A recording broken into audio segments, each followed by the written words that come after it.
नमस्कार. माझे नाव आहे शार्वी स्वप्नील आष्टेकर.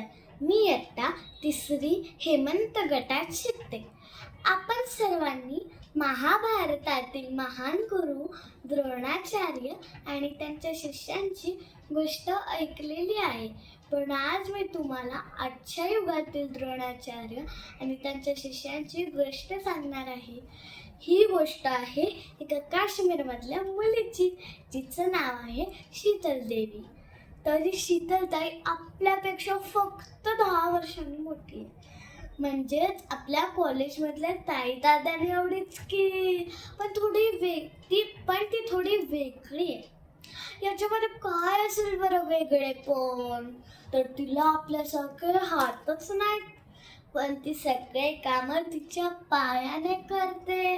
जसे की चालणे, धावणे, खेळणे ते वगैरे सोडूनच द्या, पण जेवण करणे, झाडावर चढणे आणि अभ्यासही करणे, तेही सुंदर अक्षरात.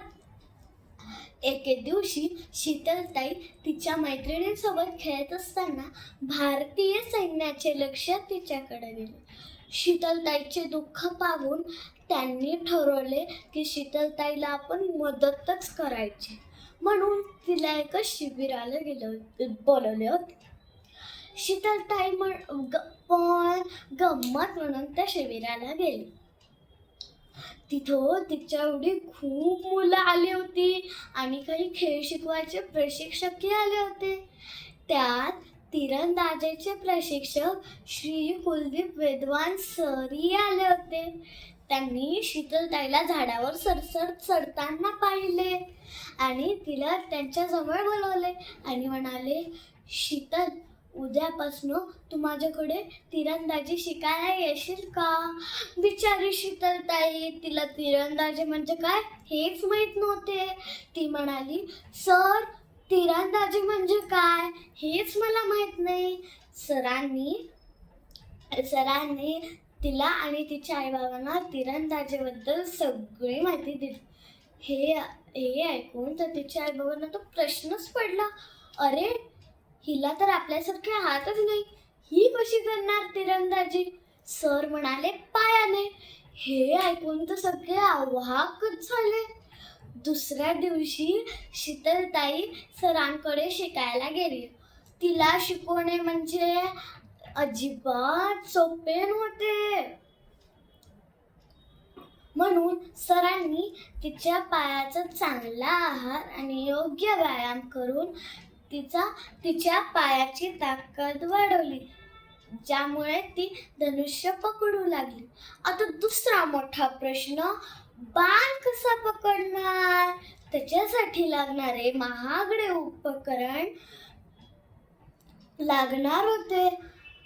तेवढे पैसे तर शीतलताईकडे नव्हतेच, म्हणून सरांनी त्यांच्या जवळचे सामान वापरून तिच्यासाठी एक बेल्ट बनवला, ज्यामुळे ती धनुष्य पकडू लागली आणि हनुवटीने सोडू लागली.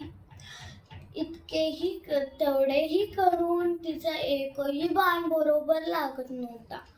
थोड्या दिवसांनी ती निराश होऊन म्हणाली, सर, मला माफ करा, माझ्याने हे शक्य होऊच शकत नाही. सर म्हणाले, शीतल, एक गोष्ट लक्षात ठेव, जगात अशी कोणतीही गोष्ट नाहीये जी आपण करूच शकत नाही. आपल्याला फक्त मनाची हिंमत आणि मेहनतीची तयारी हवी. हे ऐकून तर शीतलताई कामालाच लागली. ती दिवसाला 300 बाणाचा सराव करत होती. थोड्या दिवसांनी ती निपुण झाली आणि आंतरराष्ट्रीय पॅरा ऑलिम्पिकमध्ये खेळायला गेली. नुसती खेळलीच नाही तर मेडलही मिळवून आली. तुम्हाला माहिती आहे का, शीतलताई जगातली एकमेव खेळाडू आहे जी पायाने तिरंदाजी करते. अशा प्रकारे कुलदीप सरांनी शीतलताईकडे क्षमता नसतानाही तिच्या जीवनातील अंधार दूर करून तिला नवीन ओळख मिळवून दिली. गुरु जर आपल्या जीवनात असतील, आपल्याकडे क्षमता नसतानाही आपण असाध्य गोष्ट साध्य करू शकतो. धन्यवाद.